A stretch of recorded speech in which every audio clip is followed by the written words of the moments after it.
Good evening, everybody, and welcome to tonight's webinar. I must admit, this is one that I have been really looking forward to because it's France. And the last time that I was in France, Julianne and I actually were guests of Kirker Holidays, and Hisham was actually hosting us. So I have really fond memories of sitting in Nice over a beautiful glass of rosé wine. Hisham, enjoying that beautiful sunshine with yourself. And of course, this week we have seen some really positive news in travel, and we have really noticed that probably for the first time in a year, real positivity amongst our customers and a real increase in the amount of phone calls that we're getting and inquiries for this year. And it's really good to know that travel will start this year, though we don't exactly have a date yet, but just that positivity is just something that we've all needed. And I think that, you know, so many of you have been telling us that you just want something to look forward to. So brighter skies are definitely ahead. Tonight, of course, you are free to ask any questions. You can just type them into the Q&A bar and we'll take them at the end. I know a couple of you have already sent emails to Scott. He's forwarded those on to me, so Hisham will ask you those questions at the end. If you haven't travelled with Kirker Holidays, you know, you are really missing out. Kirker, we have been dealing with, we've been partners with for a number of years, and they really are second to none in how they treat our customers, their attention to detail, the great range of different hotels and holidays that they have, but particularly the little extras that people don't really add up, but the extras that Kirker have with their holidays are really second to none. So Hisham, just without any further ado, I'll hand over to you, and thank you so much for joining us from London tonight. Always a pleasure, Sandra. Thank you very much, everybody.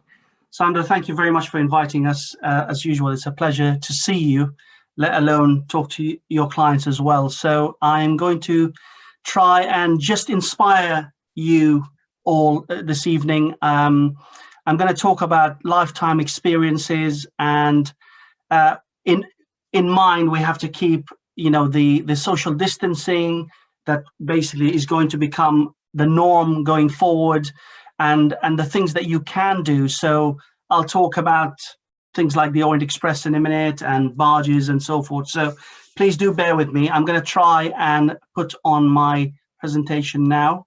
I wanted to talk about the Orient Express. The Orient Express is a once in a lifetime experience. And as we all know, it's developed into something else now. In the old days, everybody came for the Orient Express because it's a 1930s experience. And some people absolutely loved going back in time. As you can see, you've got your stewards, you've got your cabin, which is still, geared around the way it was in the 1930s, the wood, how they actually manipulated it to make sure that it's usable as a cabin to sleep in and so forth. But in the past 4 years, they've also sort of progressed into changing carriages. Each carriage used to take 9 cabins. Now you've got one carriage that's got 3 cabins, and they've got 3 suites in them. These suites have got a bed, they've got a lounge area, they've got a shower, they've got a toilet, and you've got a butler as well. And when they started this 4 years ago, they only had one carriage with 3 cabin suites on them, and they thought, God, it's going to be, they're charging the one suite is the price of 3 cabins because that's what they had to take the space of. And are people going to be willing to pay for that? And actually, within a couple of years, they discovered that there was so much demand that the carriages were sold out. So they turned 2 carriages into suites. So they now actually have 6 grand suites on these trains. So these are the old cabins, which again, a lot of people go for that. That's the main attraction, the food, the dressing up, the evenings. I mean, I have never seen anything in my life where people really do make an effort. The ladies go out and they get the feathers and tiaras and really go out for it. The food is exemplary. It's incredible. And the entertainment is amazing on board as well. You're only on it for 36 hours. And these are the grand suites I was talking about. The grand suite, as you can see, it's got a bed, it's got a lounge area, and it's got a shower and a toilet. And these on the bottom right-hand corner, that's the cocktail bar where you go in and you mix and you meet other people. But for me, the most important part of this journey is the scenery. The scenery is spectacular. There's nothing that compares to this train journey. I'm going to show you a video just to give you a sample, if that's okay.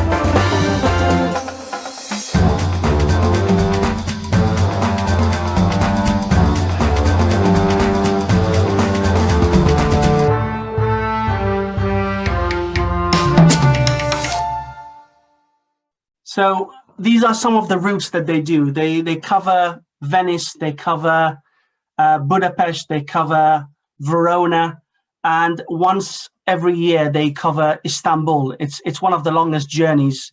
It's a 6-nighter, and they stop in 3 destinations en route, and you stay in a hotel for one of the nights because it's quite a long journey. And it's amazing. It's always fully booked. But this year, they've actually added some new spectacular routes. And I never thought that I would be seeing this, but this year they are now going to new places like Florence, Rome, Geneva, Innsbruck, Amsterdam, Brussels. So they have really added quite a few new routes, and it's just going to make it even more exciting. So if you are really interested in the Orient Express, please do speak to Sandra and the team, and they'll be very happy to give you ideas of what you can do. Obviously, Venice is the #1 destination that it goes to, and you can take it from London to Venice. But you can also fly to other destinations and hop on from Paris, from Brussels, from Amsterdam. I wanted to talk a little bit more about luxury trains. There are other luxury trains across Europe, and Spain in particular. And in Spain, we have the Al-Andalus, which basically does a 6-night journey around Andalusia in the south. And they have the El Transcantabrico, which goes around the north on the top, in the green Spain, as we call it. And that one goes from Bilbao all the way down to Santiago de la Compostela. But the difference between this and the Orient Express is this is a modern train. Of course, they've tried to sort of keep it in line with history and so forth, but it is a modern train which has got each cabin's got bedrooms. It's got your toilet, your shower in the cabin, and it's very different in the sense that you're on it for 6 nights. So when you go to sleep at night, the train does park in a secure area where everybody can have a decent night's sleep. And then in the morning, they get you to destinations, and they have a whole day of activities. They take you in the cities and, have lunch in restaurants. And then you come back on board at night and have dinner on board. So a very different experience. But as you can see here, this goes all across. As I said, it starts off from Bilbao, and then it goes all the way to Santiago and vice versa. There is another train called the Robola, which does a shorter journey, which goes from Bilbao to Lyon. It's only a 3-nighter. But I thought I'll just give you a bit of a taste. As you can see, these are the cabins of the Al-Andalus. I would like to show you a video, if that's okay.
There we go. So that's Spain. I'm going to move on to France, which is what Sandra was talking about earlier. And I wanted to talk about something a bit different with France and another experience completely. And in fact, I took one of Sandra's colleagues, Kate, on one of these trips a few years back.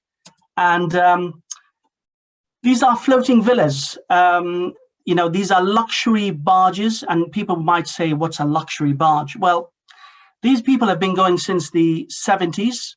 The barges are all different sizes. Some have 3 cabins, some have 4, some have 6 cabins. They have a crew of 6. You've got a captain who's also your guide and your driver. You've also got a chef who's almost a Michelin star chef on board. You've got a sommelier. You've got 3 staff members on board who clean and look after you all the way through. And the idea is that you go on every day. You have half a day, whether it's a morning or an afternoon. They stop somewhere. They take you down to Chablis. If you're in the Loire Valley, they take you down to Chablis, you do some wine tasting, and they take you down to Noyer, which is one of the most scenic little villages in France. And, everything is paid for. Once you pay for this trip, everything is paid for. The food, the drink, the wines you drink on board are just spectacular. You're drinking wines that are about £60 a bottle, but they're on tap. Actually, after 2 days, you just say, please don't feed me anymore. I do not want to drink anymore. I don't want to eat anymore. It's just a lot on offer. But for me, it's the pace.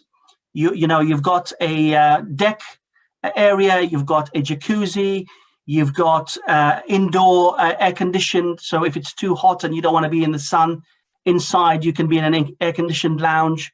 But the food is spectacular. And I'm going to give you a bit of an idea of what the experience looks like on a video. Unforgettable. The whole trip is luxurious. Very peaceful and relaxing. It's the best way of seeing France. Very, very special. It was a beautiful barge, spacious, tasteful. It's a relaxation supreme. Everything on board is perfect. You felt like you were really in an expensive restaurant. Your wine glass never goes dry. Oh, wines. Oh. You have planned events and it just keeps you entertained the entire time. Instead of 250 people on board, we have 8. 8 very pampered people. Everyone should do this at least once in their life. And it's something that you wouldn't get anyplace else. There we go. So that's another experience that you can think about. What I would recommend on these, if you've got a big let's say generational celebration, grandparents, parents, grandchildren, you can actually take the whole barge for yourselves, and they will amend the itinerary. If you've got children on it and you want to make sure that the children also get some days, it's not all adult orientated, they will amend it. They've also got bicycles on board for everybody. And if you've got children, they'll make sure the right ages are put on board if you charter the whole boat. And you can see the paths. It's flat. Even for people that don't normally cycle, this is quite an easy route. And you can follow the barge, which goes at 5 kilometers an hour. It doesn't move all the time. Sometimes it stays for the whole day, sometimes for half a day. So, it's not just being on the barge and seeing the scenery, but it's also about experiencing what's around, and you can go locally. As I said to you, Burgundy wines, Chablis, Noyer, you can explore all of these places. What I loved about this is on day 1, we woke up in the morning and we were already moored. And the captain said, look, after breakfast at 9 o'clock, we're leaving. There's a castle within about 400 yards walk. And we went in there and he took us in, and we were the first people in. So they allowed us in before the castle actually opened at 10 o'clock. And we went in, we had a full hour with him. He was a historian. He talked about the castle, and we came out just in time as they were opening the gates. And that was a phenomenal experience. You don't get that anywhere, but you can do that on these luxury floating boats. And we're going to move on to the south of France, Nice, as Sandra was saying. In fact, if I remember correctly, Sandra, we were having that bottle or two of rosé over here in one of the little bars while we were watching the market, the famous market in Nice. But Nice itself, although it's the gateway to the south of France, it's got a lot on offer from culture, from museums. Yes, it is the south of France, but there's a lot more to do than just laze in the sun. If you're into gastronomy, you are in the right place.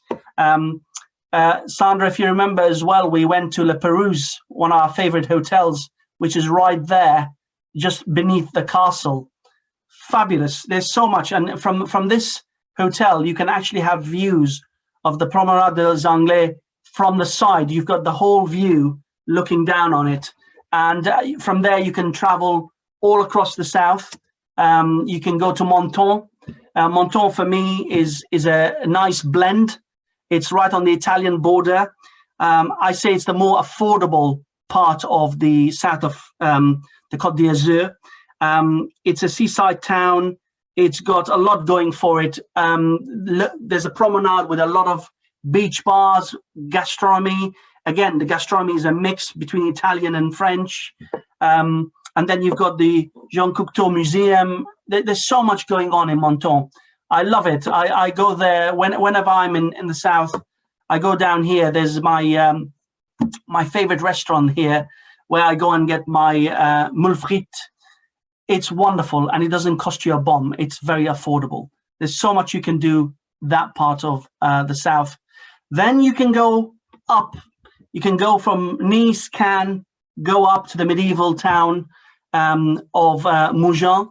Mougins is beautiful. It's known for, it's known for its gastronomy, but it's very well known for the arts. It was, the arts over 100 years ago. The Picassos came there in this century, and the artists love it. But I think anybody who loves getting away from the crowds, you will love Mougins. There's a beautiful property there that we work with called La Mascandie. It's only got about 46 bedrooms. It's spread around some botanical gardens, and you can walk from the hotel, which is down the hill. It's about 500 yards, and you walk into this village, and you can go to the museum of Mougins, and you can spend the day just lounging about in the cafes, having lunch, dinner. And if you are an art lover, then you'll be in heaven. As you can see, every single, picture you take is a postcard picture. It's just fabulous. And then you've got the town of Monaco, or the Principality of Monaco. The Principality of Monaco, a lot of people say it's France. Well, it's not France. Do not say that to a Monegasque. You might fall out with them. They have their own country, their own principality. It's 2 square kilometers, and it's got the 1% wealth of the world in there. They all want a home there, and that's because no paparazzi is allowed there. Now, a lot of people think when you go to Monaco, because of the casino, because of the wealth, because of the yachts, everything's going to be expensive. It's a very, very bad misconception, because you can have anything in Monaco from a 10 euro meal per person to a 500 meal per person, 500 euros meal per person. Whatever you want to spend in Monaco, you can. And the difference there is no matter what you're eating, whether you're eating a meal for 10 euros or a meal for 500 euros, the quality is not going to drop. Of course, the quality is going to reflect the money you're paying. But even the 10 euros, what you're spending it on, the food is better than you would spend anywhere else in the south of France. So the quality is very high, but you can spend as little as you want or as much as you want. Monaco has it all for everyone. So if you are thinking about it, please do speak. Oasis Travel are experts in Monaco. They will cater in whichever way you want them to. I wanted to move on to Switzerland again. Again, the land of spectacular scenery, everything works like clockwork. They also have some spectacular train journeys.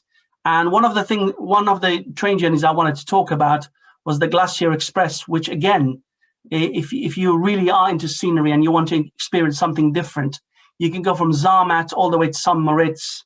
and you can do a pre and a post. On the Glacier Express, you do not sleep. It's just a day journey, and you can you can enjoy good food, spectacular scenery. And what I'm going to do here is just show you again another video, if you don't mind.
There we go. And last but not least, I just wanted to talk about the UK. So if you are into wines, we don't have to go that far these days to experience good wines. The UK is producing some amazing wines, in Kent in particular. And we've got an escorted tour that is departing on the 13th of June. So if you don't want to wander off that far and you want to stick in the UK, you can also go and experience something a bit different. So as you can see, there is a package there that can cater for you. I'm very aware that I can talk till kingdom comes. So I'm going to stop here. I'm just going to show you one last video, if you don't mind. And this is what an experience with Kirker would look like to Venice.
very much indeed, Hisham. I mean, certainly, definitely a different variety of things to inspire and get people thinking about holidays.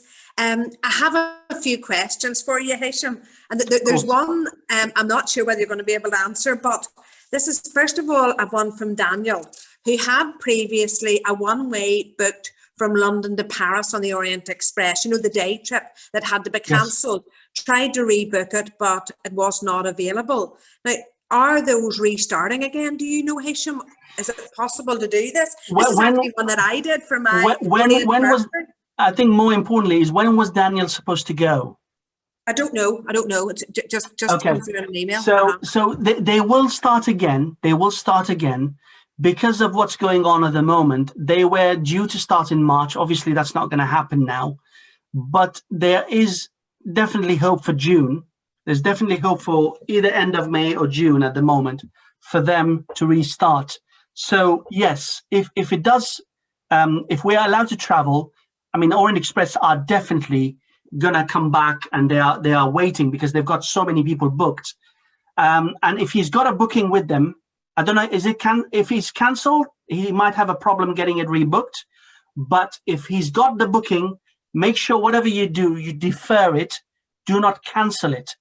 And the reason I say that is Orient Express have come back and said, of course, they're not operating until they're allowed to travel. However, when they do start traveling, they will only be operating on 50% capacity due to social distancing on board. So if you haven't got a booking, the likelihood of getting on the Orient Express is going to be a bit difficult. Mm-hmm. Mm-hmm. Yeah, I hope that answers the question. Yes. I'm going to say to Daniel, I'm going to pick this up with you tomorrow. I actually did the journey from London to Paris just a year or two ago for my 40th birthday, but it actually broke my heart getting off at Paris, because you get into Paris, you don't stay overnight whenever you're going as far as Paris. And really getting off at night and seeing everybody starting to get dressed up, I thought, I'm really missing out on this. Now, we really enjoyed our lunch and our afternoon tea and sitting in the bar carriage with our cocktails. And I think we came into Paris at about 10 o'clock at night. It was lovely, but I just think we're missing this extra bit by not being in overnight. And the next one is from John, who's saying, how many nights are you on whenever you travel from Paris to Venice? But that is a one-nighter. One thing for Daniel. Can I just add one thing for Daniel? Daniel, the journey to Paris is wonderful. It's great. But there's a little bit, I'm sorry if it sounds a bit wrong, but it's not as sexy as getting on the Orient Express that goes on to Venice. That is the sexy bit. That's the bit where people really dress up for it. You know, they go out, the evening never finishes at 10, 11 o'clock after your dinner. Everybody gets back to the piano bar, the cocktail bar, and it goes on till 2, 3 in the morning. They don't shut until the last person leaves. And that's the Orient Express. That's the essence of it. So if anything, if I could ask you, please try and go to Venice, try and keep on going. Don't stop in Paris. Moving on to the next question was from? Yes, a question from Peter, just wanting prices for the Orient Express, but I guess, would you have a rough idea? Well, at the moment, dependent on whether it's available, the availability is going to be the main thing. I think you are looking at, for Paris to Venice. Yeah, for a normal cabin, you're looking about 3,500 per person upwards, which is not a bad price. If you are going to go for the suites, then you are definitely looking at about £15,000 per person, roughly. Mm-hmm. That's what you're looking at. But of course, it depends on how many nights you're staying on board for. The Paris to Venice is only a one night. It's a one night. It's a 36-hour journey. It's a 36-hour journey. To be honest, most of the trips are all 36 hours. So if you're going from the overnight, it's all 36 hours, whichever way you go. The only one that's a 6-nighter is the one that goes to Istanbul, and that happens only once a year, no more. Mm-hmm. And that's why it's always fully booked. Peter, I'll get your email address, and we'll come back to you tomorrow just with exact costings with everything included. I think dates and cost availability will be important. Hisham, I'm sure I wasn't the only one that was having a wee smile whenever you said that, you know, on the barges we'd all be saying no more food and no more drink. I mean, I don't think you've really been to Ireland very much. Believe Coming me, out with statements you like need that. to ask Kate. You need to ask Kate. She'll tell you. But Go Judith on. is asking for the barges. You know, you mentioned about taking them all, but can you travel just as a couple? Yes. You don't need to take the barge Even a for single yourself. person, even a single All right. person. So Yeah. the barges, it depends the size.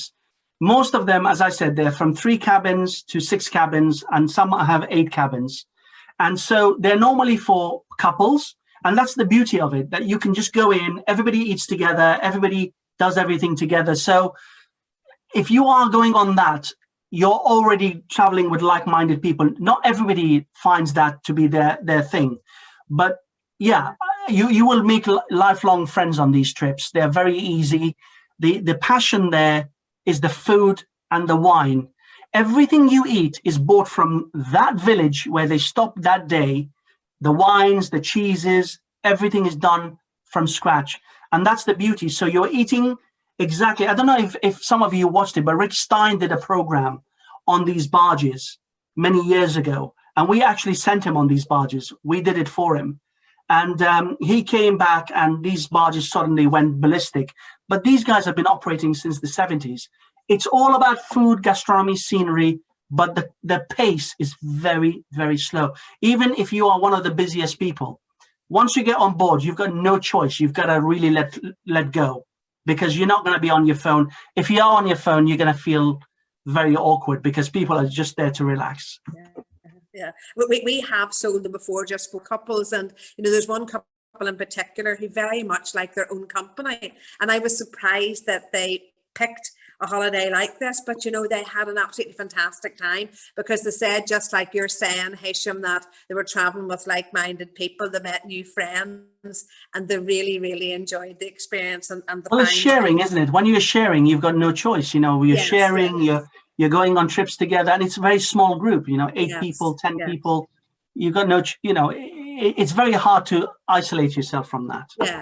Yeah, I can take the glasses off. I don't need to read anything else. But Hisham, I just want to say like a big thank you to you and to everybody who's watched tonight. Just a reminder to everybody that whilst we're still in lockdown, you can phone any of our offices and our calls will be answered from 10 o'clock to 4 o'clock between Monday and Saturday. You can also send us an email to inquiries@oasis-travel.co.uk. We're still able to set up Zoom meetings with you, or of course contact us on social media.